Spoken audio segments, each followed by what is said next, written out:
And former president. Recording in progress. Thank you, everyone. And this will be posted later on our league YouTube channel. So for any of you new to the league or unfamiliar with our work, we are a nonpartisan political organization that encourages informed participation in government. And we work to increase understanding of major public policy issues and influence public policy through education and advocacy. We do not support any political candidate or any political party, but we do have positions on public policy, and these inform our advocacy work. So we're glad you've joined us tonight. You will probably want to change to speaker view on your screens if you're not there already, and mute your microphones, or I'll be doing that for you. And it's my pleasure to turn this over to Shelley Duff, the co-chair of the Voter Services Committee, and she'll introduce our speakers and explain the question and answer process. Glad you're here, everybody. Thank you. Thank you, Lisa. We're happy to have Bill Bray and Chris Wiggins with us this evening. We're looking forward to learning more about ranked choice voting. Bill is retired from a career in naval ship architecture and engineering. He became interested in ranked choice voting through various volunteer positions. When Rank Michigan Vote announced it was trying to get a proposition on the 2026 ballot later next year, he became much more engaged in the initiative.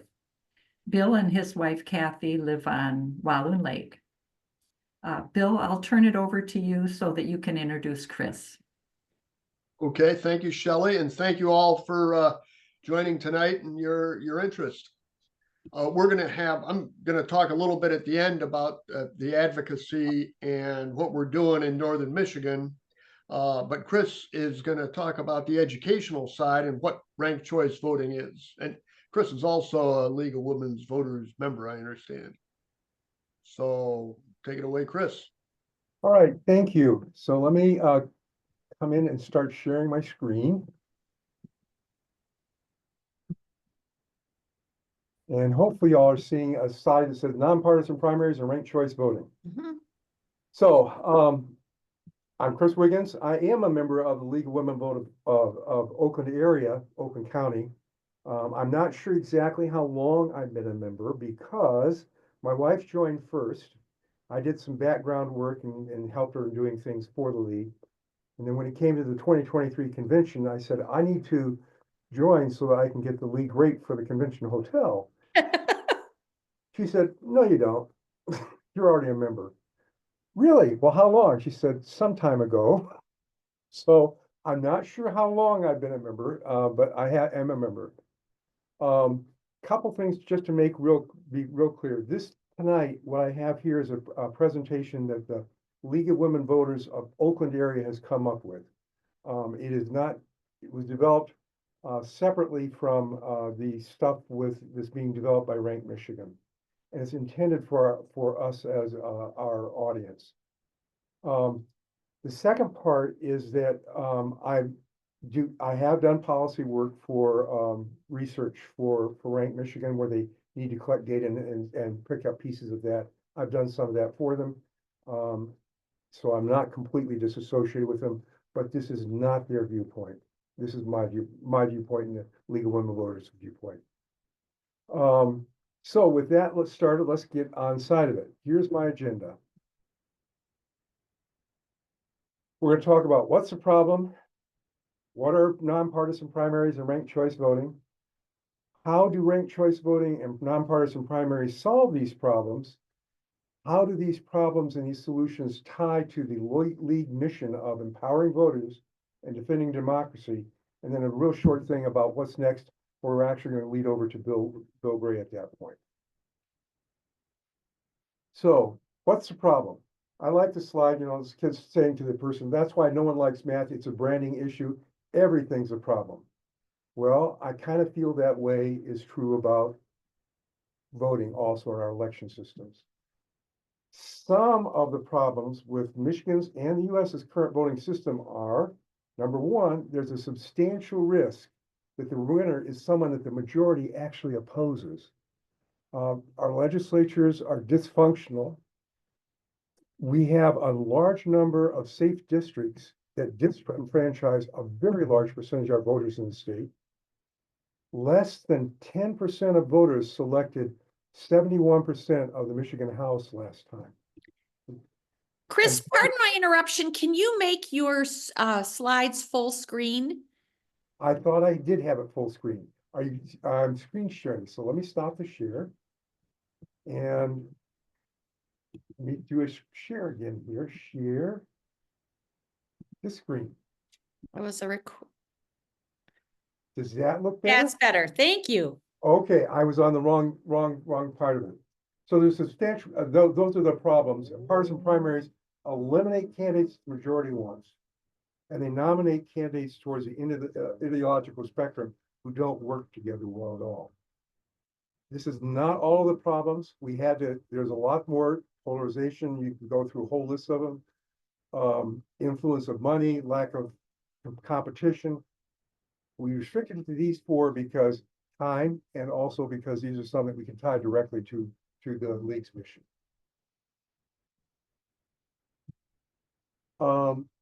So the first problem I talked about was a substantial risk that the winner is someone that the majority does not win. So under our current system, it's kind of a diagram. We have a winner here because he's got more votes than the other two people, even though these people might favor a different position. So how does this happen? Well, Michigan, like most states in the United States, use a plurality system to determine the winner. What plurality means, you got more votes than any of the other candidates. So if you only have two candidates, yeah, the winner has a majority. As soon as you move to three candidates, the plurality can win with less than 50% of the vote. So as you can see in this example here, I've got three candidates, 33, 34. Well, Alpha's a winner because he's got more votes than anyone else. This is not a theoretical problem. We have some elections that occur semi-regularly in Michigan. So for example, in East Point, Michigan in 2019, the winner was the mayoral winner had 32%, and they were 19 votes ahead of the second place finisher. In the 2024 primaries for state house, the Republican primaries for districts 13, 50, and 64 won by 38%, 33%, and 30%. Well, if the plurality winner would win a majority, there's no harm, no foul. The problem is that's not always true. Been a lot of study done of this problem inside US presidential elections.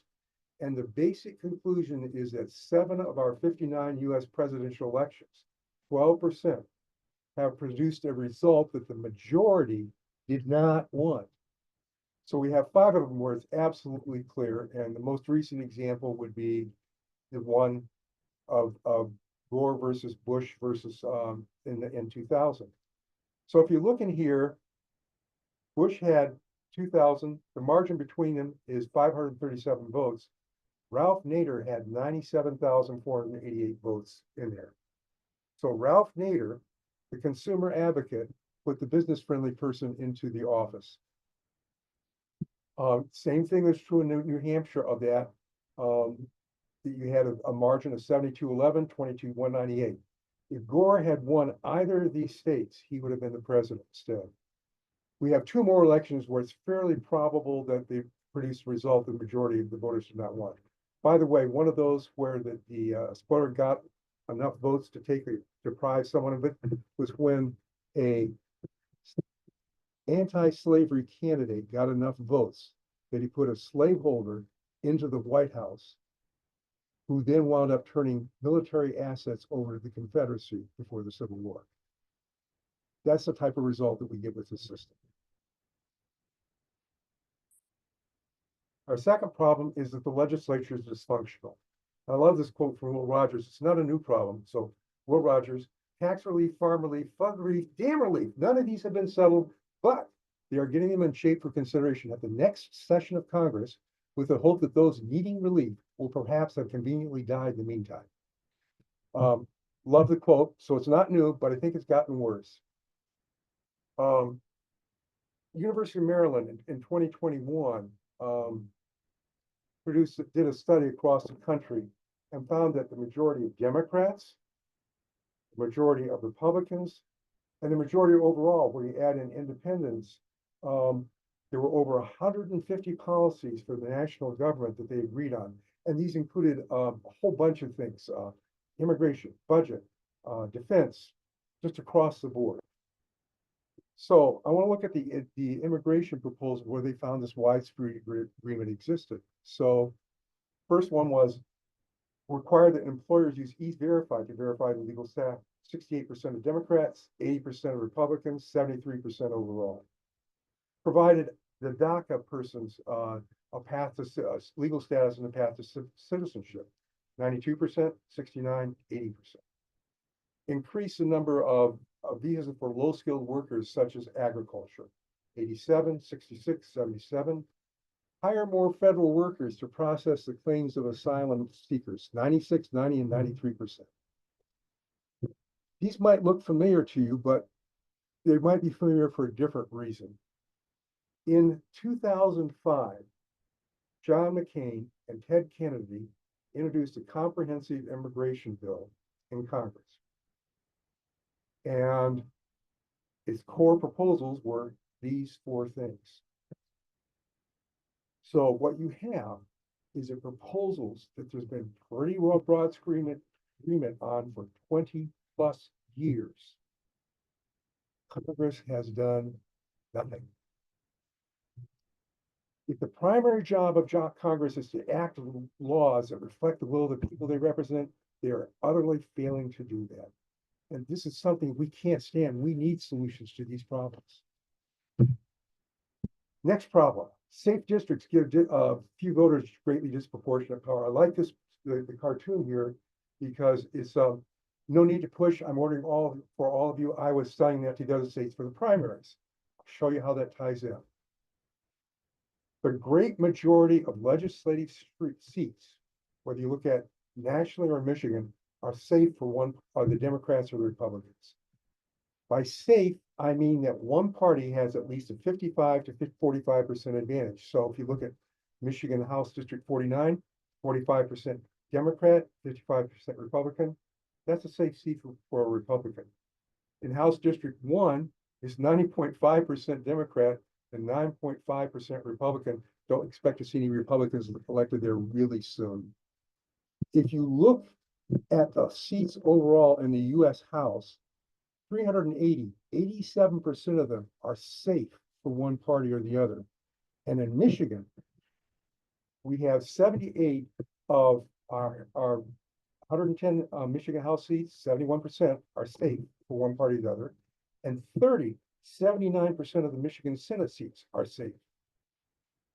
Now, I want to be real clear that these are results after we have the Michigan Independent Redistricting Commission. It is not the independent reconditioning fault that we have this type of situation. First of all, solving this problem wasn't on their list of priorities at all. And secondly, given the way voters have geographically separated, the only way to solve this would be to do something like pair part of Detroit with part of the UP. And I personally don't want to get in the middle of that because I hear both sides are heavily armed. So you can't solve it. This is just the way it is. Well, House in safe districts, the primaries pick the winners of the election. So the part of this is that safe districts are very, very safe. So in Michigan House in 2024, the winner in a safe district was the dominant parties 100% of the time. In 2022, the Michigan Senate, the dominant party won 100% of the time. If you look nationally, FairVote, an organization that's devoted to nationally looks at the stuff, in 2022, 2 years before the election, said by their measurements, 407 of the seats in the US House were non-competitive, rather than 380. And based upon knowing that part, they predicted the winners, the party that was going to win those seats, with 100% accuracy. 2 years ahead of the election, not knowing the issues, not knowing the candidates, not knowing squat, except this is how those vote. So the bottom line is, if you're in a safe district, as soon as you know who wins the dominant party primary, you know who will win the election. So let me give you a couple of examples of this. Michigan House District 3. It's a safe seat for Democrats, 75% Democrat. In 2024, you had 3 candidates that in the primary, they got 3,033, 2,451. That winner, that 3,033 voters, 4% of the persons of voting age picked who is going to represent the 92,000 people in that district. Michigan House District 50, safe for Republicans. They had 4 candidates. The winning candidate had 4,723 votes. That's 6% of the persons of voting age picked who is going to represent the 93,000 people in the state house. So now, looking at this, what happens if you aggregate the votes for the primary winners and look at across the whole country and see how many seats they elected? 7% of US voters elected 87% of the US House. Michigan is not much better. 5% of 5.6% of Michigan voters elected 71% of Michigan. This type of disproportional influence, I don't know how you can call yourself a democracy when you give these folks that much influence over the government. And the secondary problem that's buried inside of it is that those primary voters, winners, they're devoted to that primary. They have to win the primary and they're devoted to that part of it rather than this part of it. I'm doing it on my screen, you can't see it. This part of it rather than worrying about the concerns of the whole population. The next problem is that partisan primaries eliminate candidates that a majority of voters want to represent them. Got 3 examples. Joe Lieberman was primaried out in 2006, but he won a general election as an independent candidate. Lisa Murkowski was primaried out by the Republicans in 2010, but won general election on a write-in campaign, becoming only the 2nd senator to win a US Senate seat on a write-in campaign. This last one's a little interesting too, is Dan Newhouse, US Representative for Washington, 2024. He voted to, he's a Republican, and he voted to impeach Trump. So the Republican Party set out to primary him out in 2024. And in the Washington primary, he finished with 23% of the vote. And the other candidate that had been brought in won 33% of the vote. So in a normal state like ours, he would have been tossed out. Washington has a very unique system called top 2. So they advanced the 2 winners to the general election. So Dan Newhouse advanced with the guy who primaried him up. In that general election, he won by 6 percentage points after finishing 10 percentage points behind.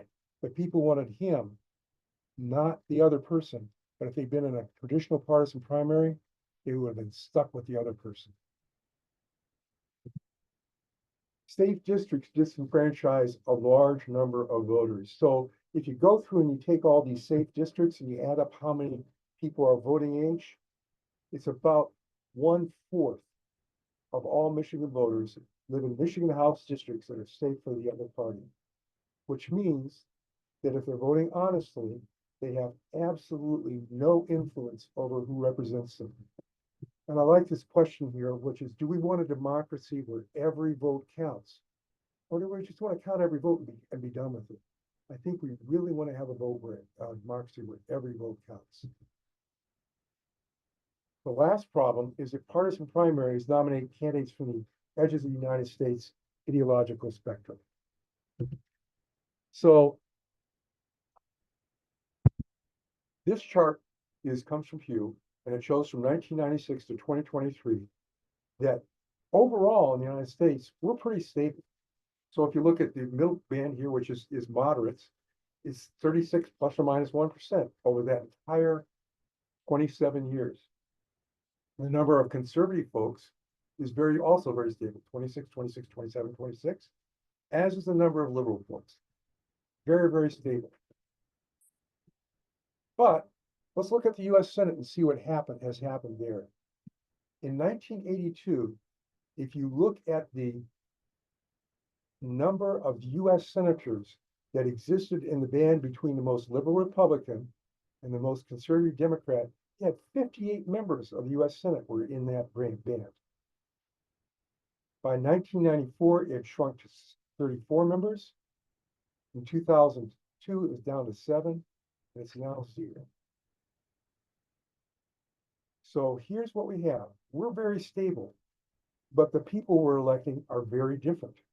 What's causing that? It must be that the candidates are changing. Don't know how we got there, but I can tell you how it works today. If you look at it, partisan voters in the partisan primaries are ideologically different from the United States as a whole for sure, and sometimes from their own party. So if you look at the Democrats and you add up in the party primary, they've got 60% that are liberal and very liberal. That is only 49%, it's only 50% of the Democrats, and it's only 26% of the people as a whole. Republicans, if you look at the conservative, very conservatives, 83% of the primary, which is actually pretty representative of the party as a whole, which is 69. But that is only 37% of the US as a whole. So these voters are coming from a completely different ideological span. And the problems start with the fact to win a primary, you need to be near the middle of the primary voters. Because if you're up here, you're going to lose all these votes and you're going to get tossed out. That's what being primary means. And if you're down here, you're going to get primary. Same thing in the Republican Party. That's how Lisa Murkowski and Joe Lieberman got primaried out, was because they were too far off the center of their partisan primary voters.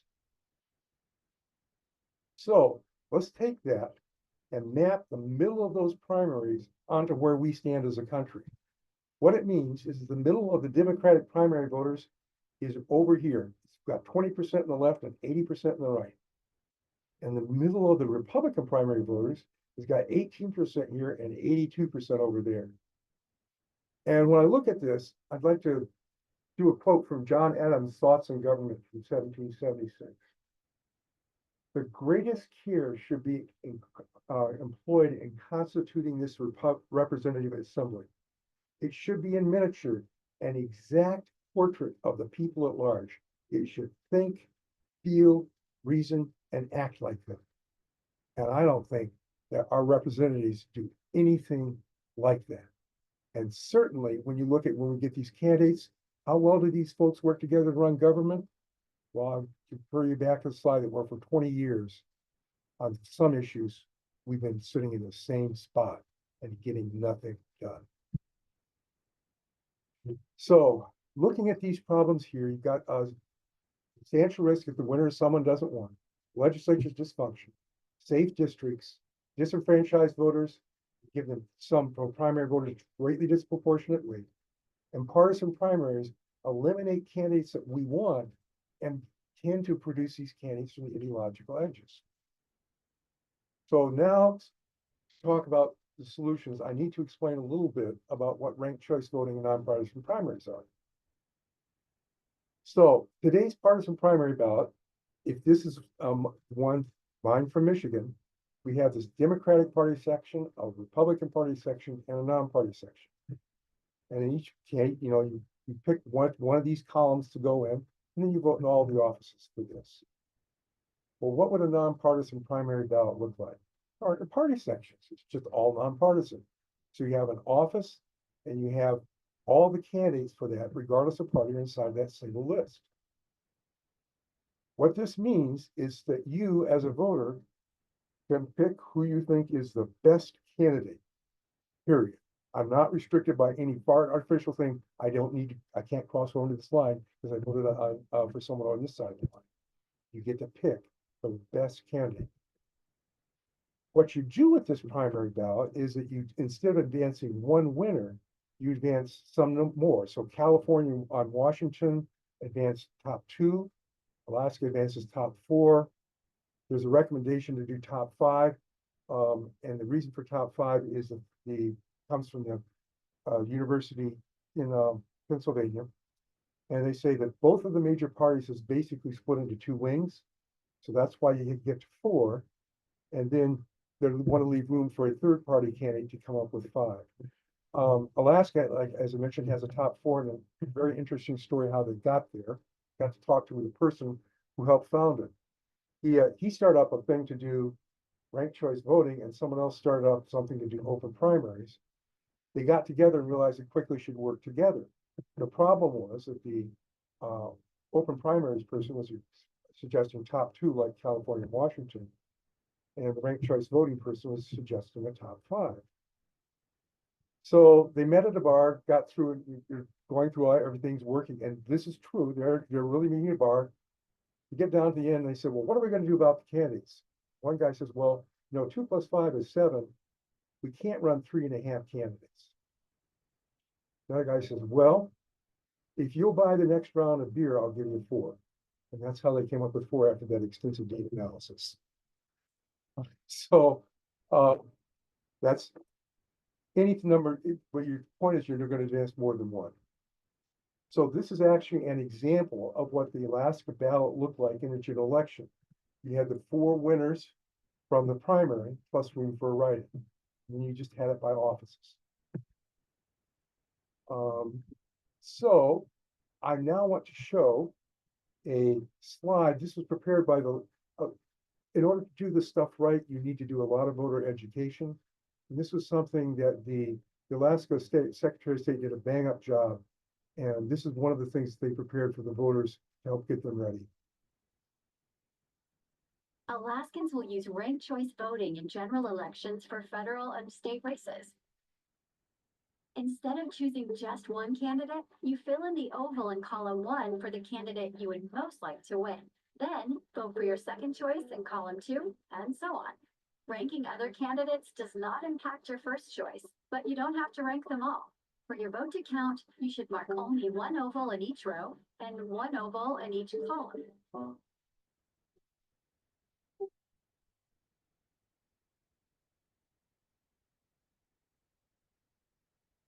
We take the ballots and count all the first choices. If a candidate gets at least half of the votes in round 1, they win. If this doesn't happen, we continue to round 2, and the candidate with the least first choice votes is eliminated. We count the voters' next remaining candidate choice instead of their choice for the eliminated candidate, meaning they still have a say in who wins. We repeat these steps in rounds until there are only 2 candidates left, and whoever has the most votes wins.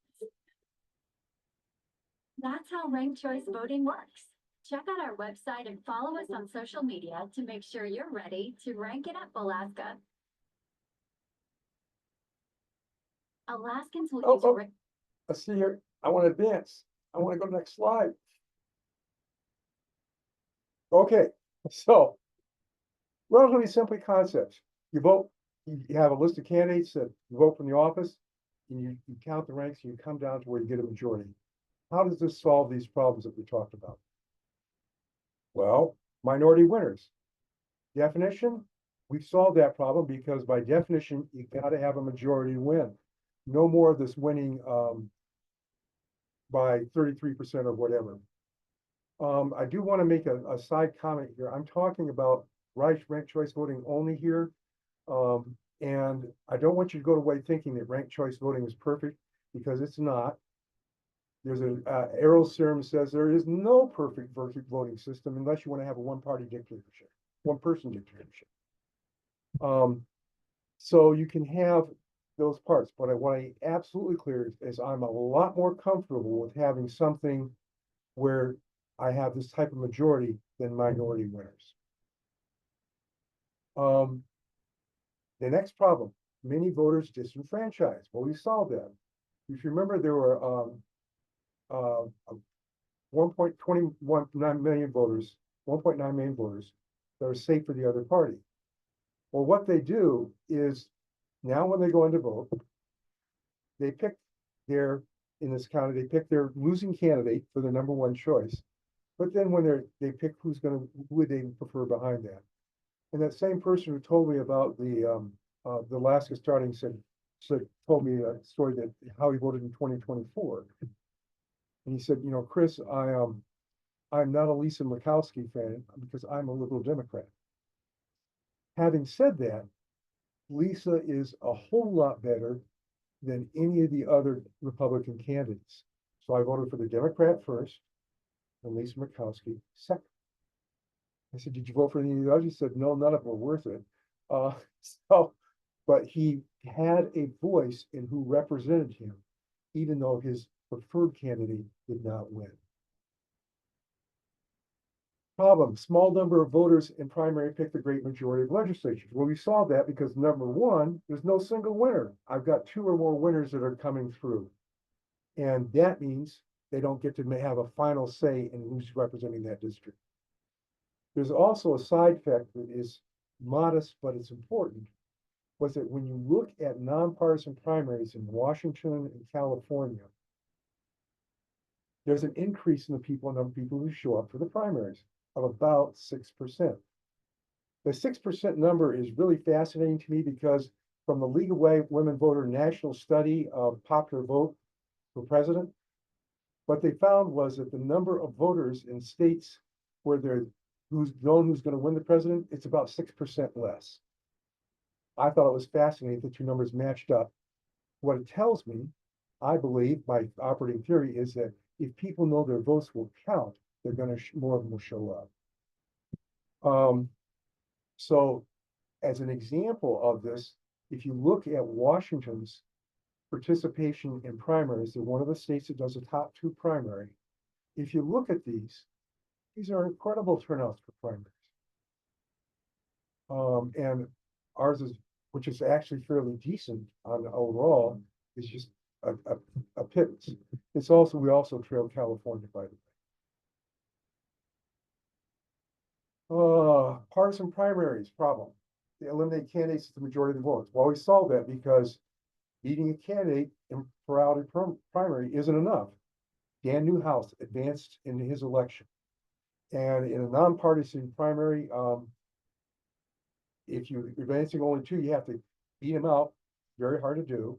If you got a top 5 primary, then if they've got 20% more, they're going to get into the final election if you have that type of thing. And for examples of this, the number of candidates may be fewer than the number of candidates that you're advancing if you're doing 4 or 5. So for example, if you were advancing either 4 or 5, both Lieberman and Murkowski would have advanced to the general election because there were fewer than 4 candidates in both cases. And similarly in Michigan, we had a case in 2022 where Peter Miner, who also voted to impeach Trump, was primaried out by a Republican for doing that. And he had beat there were only 3 candidates, the 1 Democrat, the 2. If you're running any type of top 4 format, he would have advanced to the general election. And there's reason to think that he would have won that general election for 2 reasons. Number one, he beat the Democrat before by almost 6%. The Republican who replaced him lost by almost 20. And secondly, the other reason that he would think it is that the Democratic Party spent $450,000 campaigning for his Republican opponent on the primary. They didn't want to face him in the general election. So they also thought there was a probability they would lose. Next problem, partisan primaries advance only candidates from the ideological edges of the United States. It's solved. If I'm advancing more candidates, I'm advancing more perspectives. And if you think about it, Murkowski, Lieberman, Newhouse, and Meyer were all advancing different perspectives to that final ballot where we as general voters, we have more participation to do it. The legislature dysfunction is solved. Danielle Allen is a political theorist. She wrote a wonderful series last year on democracy renovation. She's at Harvard, she's a professor there. And what she says is that nonpartisan primaries fundamentally change the campaigns. First of all, you can't target your base anymore because I got more voters inside of there. And what this was kind of hammered home to me by 3 different stories. First of all, there's a wonderful documentary out that's talks about a candidate of East Point ran ranked choice voting for the city council for 6 years. And they had a candidate who ran under both systems. And what she said was, before ranked choice voting, I pulled up to the end of the block. I pulled out the list my party gave me. I went down and visited those houses. Post ranked choice voting, I pull up my end of the block. I visit every house on the block. And if someone has a sign up that's clear I'm not their first choice, I say, I understand I'm not your first choice, but let me explain why I should be your second choice. That happens. Same thing, story came out from an Alaska candidate who was primaried out in 2020. She ran again in 2022 and won. And she was talked about the difference in the two campaigns being she sees everybody because she wants to do it. And the same thing is happening in California. So that change, that you have to appeal to more people. You have to build a different coalition. What happens with that is that when you start talking to more people is the second part, is that you start changing how you're going to run your campaign. The bottom line for this is that if you look at the consulting companies that provide advice to candidates, they provide different types of advice to people in California, Washington, and Alaska than they do to the rest of the country. They tell them, you're going to have to come up with something more than the other side's evil and bad. You're going to have to start talking about issues that matter to some of the other people, other than just the people in that partisan primary. And you're going to have to deal with it. That accountability to everybody is really a key part of what happens. And an example of this is actually Nebraska, which has a unicameral, nonpartisan legislature, state legislature, since 1934. The reason they have it is that there was they only have names in the party ballots, no party labels. But as one of the saw YouTube where one of the guys says, "Yeah, we don't have party labels, but everyone knows." He came about because a senator in 1934, Republican progressive, said, "I am afraid that if we continue down this path, that the primaries will start, people will start paying more, candidates will start paying more attention to the concerns of the primary voters rather than to our state as a whole. I need to make candidates responsible to everybody." So there was a report out in 2015 where a legislature that was 71% Republican passed abolishing the death penalty, driver's license for dreamers, passed a gas tax to fund critical infrastructure improvements, and put on the ballot raising minimum wage, which passed. And you look at that and say, well, are these conservative positions? And they had a wonderful interview with one of the folks who was the leader on abolishing the death penalty.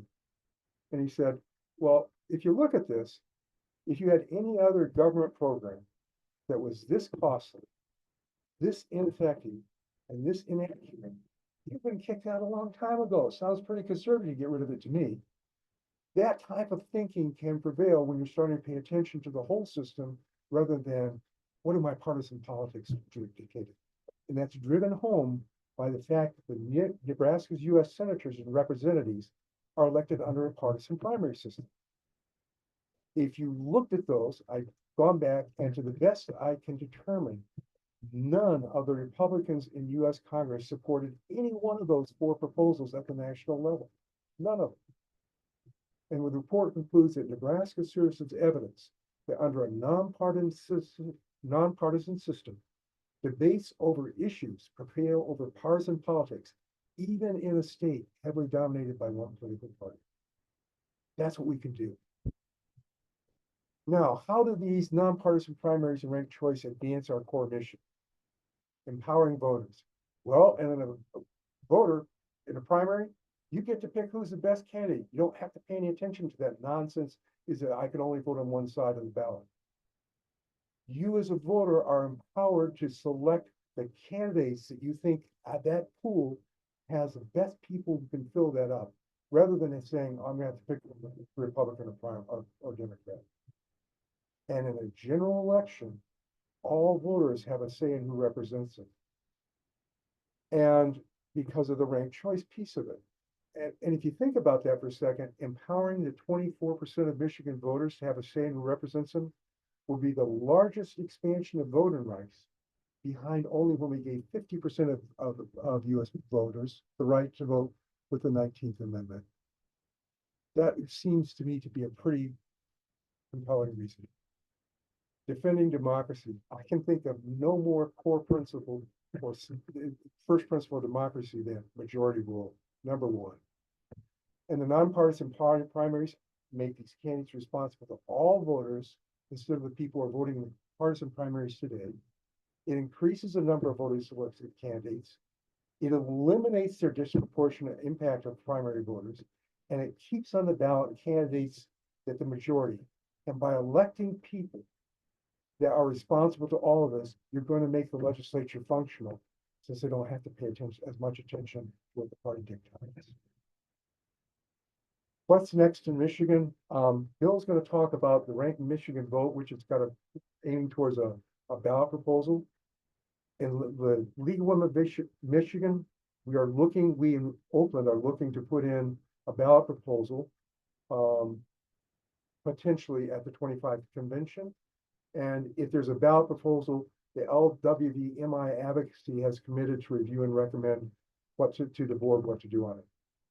And if any of these things happen, I would like our members to have the information to decide what to do. So my first question, before we hit Bill, who's going to hit the practical side of this, are there any questions or things that I can answer for people? Chris, we have a question. Which communities in Michigan use ranked choice voting, and what has been their experience? The answer is that experience has been zero. We have 5 places that have approved it. It's 5 cities that have approved it. The reason they can't implement it, one goes back to 2010, which is Ferndale. They can't implement it because Michigan state law says a ballot must look like this. Doesn't have any bubbles on it for first, second, and third choices. And the secretaries of state are saying, well, if you can't do ranked choice voting with this, and you need to go get someone to change the law. So there hasn't been experience on it there. There has been experience in New York City, and I think there are 63 or 65 jurisdictions across the country that have used it. There have been a few failures of it, and the reason it fails across the board is inadequate voter education. This is a change in how we vote. One of the things that happened in East Point that I thought was fascinating was that you had 2 or 3 nonpartisan groups that went door to door before the election saying, this is what your ballot's going to look like. Do you know how to do it, or do you want me to explain it to you? They were not from either party. They were just trying to make sure people knew how to vote. So education is the key, but where they do it, the surveys of the voters are uniformly, I understand it, I like it because I have more choice. Did that answer your question, Shelley? Yeah, I believe so. Thank you. Okay. Are there any more questions? I can't have done that well. I don't see any other questions. Okay. Well, then let's get on to the practical side. I'm going to stop presenting as soon as I find it.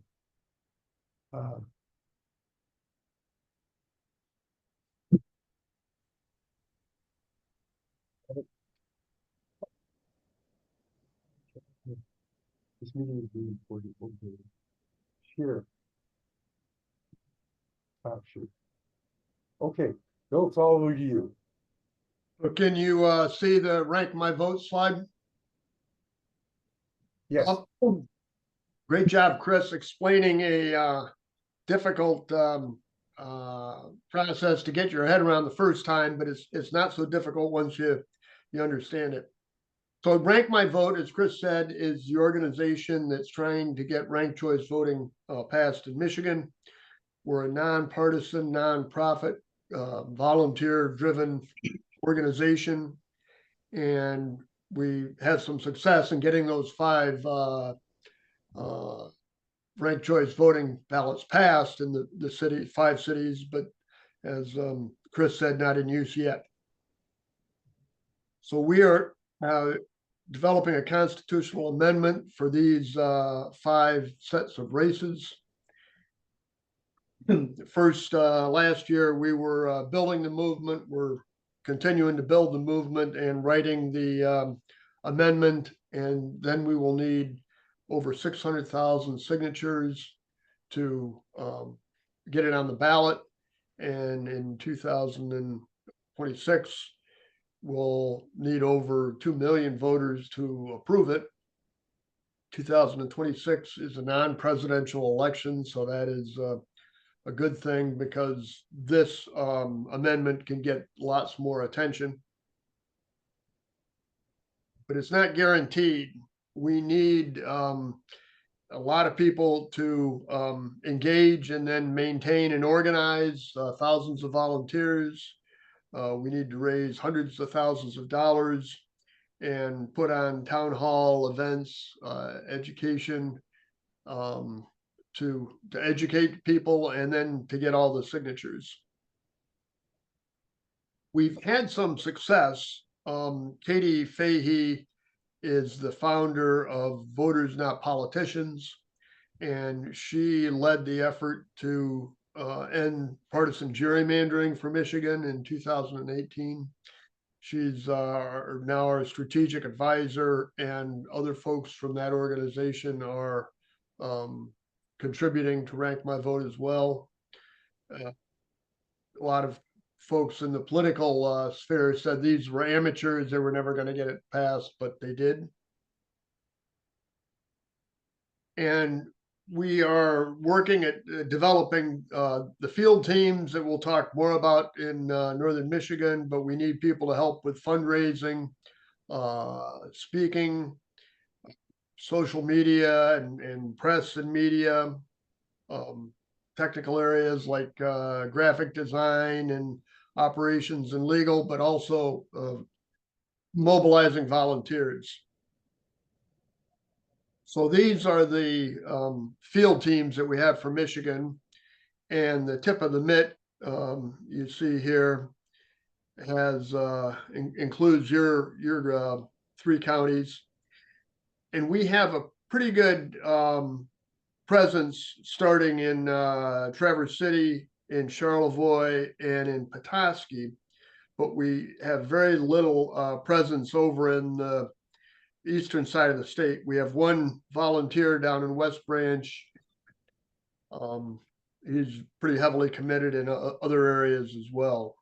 So we really need more volunteers in the eastern side of the state. We have some presentations scheduled. The next presentation is Petoskey Library on the 17th of March at 7 o'clock. We'd appreciate if you can share that with your friends and neighbors and family, and help spread the word on that. We have several other presentations scheduled, but we need more audiences to provide this message and this education to more groups in Northern Michigan. In the tip of the mitt region here, we need to get 35,000 signatures to get this on the ballot. And we also have team meetings on Zoom every other Monday night at 8 p.m. And we'd love for you to join us there. If you're interested in learning more about it, one of the next steps could be onboarding, and that's with Donovan Oakes. His email is on the slide, and my contact information is on the slide. So we'd love to hear from you if you're interested in getting more involved. And here's a QR code that can lead you to our website, rankmyvote.org. Thank you, So Bill. are there any questions, any further questions? Yes, we do have another question. What do you believe will be the biggest opposition to ranked choice voting in Michigan? Well, the parties are the established parties, I think, are often very anti ranked choice voting. there were 4 states that had it on the ballot in 2024. And in some states, in most states, both the Democratic Party and the Republican Party were anti-ranked choice voting, and sometimes they pointed to the other party saying it's a Republican ploy or it's a Democratic attempt to rig the elections. And to build on what Bill said about the states here is that the parties violently opposed this. They not only said they opposed it, they spent money, times, and volunteer time to be defeated in all the states. And similarly in Maine, the Republican Party, who was the dominant party there, is trying to repeal their ranked choice voting. And Alaska also, you have the same type of thing where the dominant party is again going after it. And the reason is very simple, is that we're taking from the parties and the primary voters that are in that extreme edge, saying, you don't get to pick who we're going to vote on anymore. We, the people, as a whole, are going to pick who's going to be our candidates. And that is a message that the parties have not liked. That makes sense. You mentioned Fair Vote. Are they supporting the Michigan proposal? Yes, they're supporting us with information and knowledge transfer and other pieces of information. Yes. Thank you.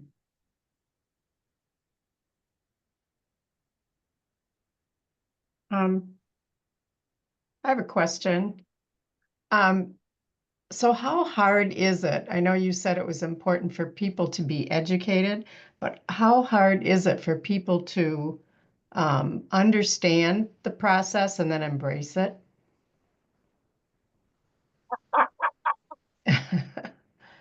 I'll let Bill fill that one to start with.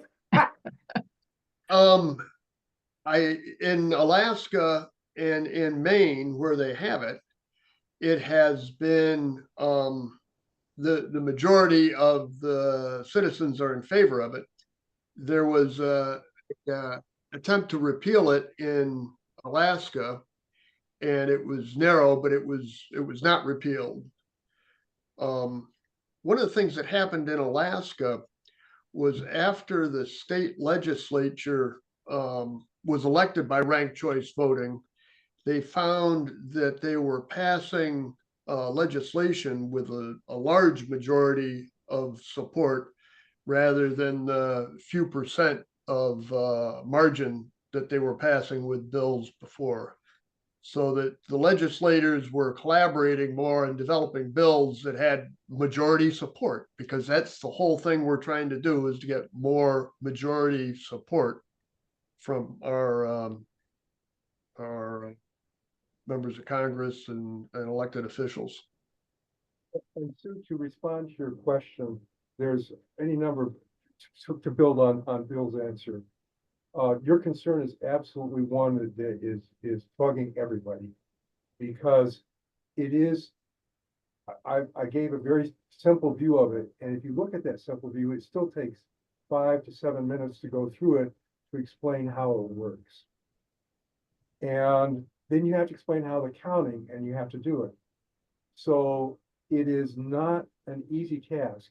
What the several polls have shown is it's easier to get younger voters to buy into it than older voters. And it's because I think it's partially because we're accustomed to something, and we're asking people to change. And so the mission of every one of these parties when they're opposing it is to create fear, uncertainty, doubt, because you don't want to change the Constitution unless you're sure what it's going to do and what it's going to be possible. So it's going to be a challenge. And I know that Rank Michigan is working on materials to do it. It's not easy. Another question, how did it happen that those communities were able to pass the proposal, even though they haven't been able to implement them? I can answer that one. Thank you. The Michigan Constitution says cities can run elections however they want. So, and if you remember, I mentioned that the East Point ran ranked choice voting elections for 6 years. And as a part of that, they wrote out, the city wrote off to the Secretary of State and said, is it illegal under Michigan Constitution? And they said, absolutely not. We have that opinion from the Attorney General. It's just that, so it's legal to have it, you just can't get it implemented. It's one of those things that, see, some of these hairs, there was more here once upon a time. That makes sense. Since the parties are so opposed, how realistic is it to think that it can really happen?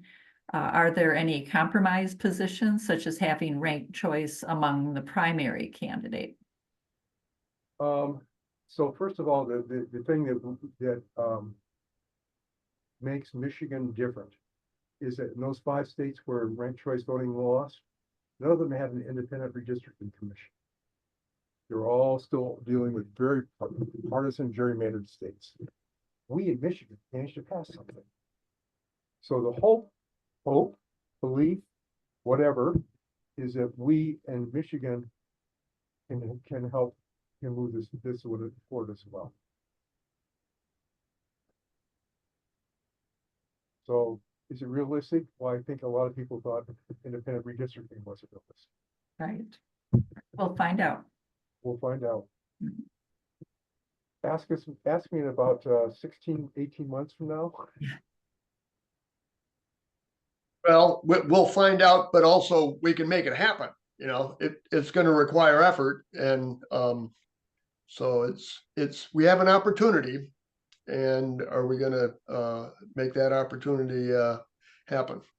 The fact that so many people are voting absentee and taking time, with their ballot at home, doesn't that help ranked choice voting's chances? Like, you're not, frantically in the voting booth trying to figure it out. You've got all the time you need at home to mark your ballot. Isn't that a good thing? I haven't seen any studies on that, but that sounds like it would be an advantage. There have been studies that have showed that, Lisa, in line with what you're saying, is a large percentage of voters will read the description, the 99-word description, and decide how to vote based on that. And the question, which is the one that no one has an answer for, is exactly what you're asking. If I'm not standing in the ballot and I see this piece of it, I'm standing in my home. So for example, myself, when I get my absentee ballot, I go out and start doing research, a whole bunch of places to find out stuff. People will have that opportunity. Will they use it? I hope so. Another question. Will there be sample ballots to show what it may look like? Yes. Good. That was easy. Okay. I have another easy one. Will the voting machine reject a ballot if they have more than one first or second or third choice selected? So I've been told, but I know for sure because I've talked to the clerk, the answer to your question is yes. And the even better part is that the machines used by most of the voting clerks in this state already are equipped to handle ranked choice voting. So they'd have to change the programming for it, for how you count it, but those programs already exist also. So that they would be able to do it, and they would reject an invalid voter. When I said earlier that also that education was key, one of the reasons I said that the Alaska person did a bang up job is that the number of rejected ballots in that first election was roughly the same as it was in the previous election. Wow. And that's remarkable for moving to a new voting method. Mhm. But the other part you also hear is people talk how long it takes to count the ranked choice voting. They'll talk about it took 2 weeks to get results in Alaska. So the humor is what they don't mention is that some of the ballots are brought in Alaska are brought in via dog sled.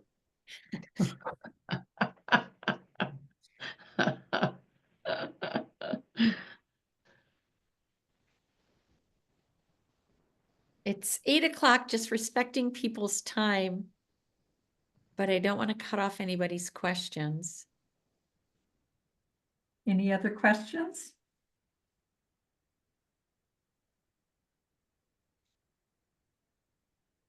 Thank you, Bill and Chris, so much. And thank you for the opportunity. We both really appreciate it. Yes, we do. You're welcome and thank you very much and hope you can consider getting involved in making this happen. I am going to stop recording.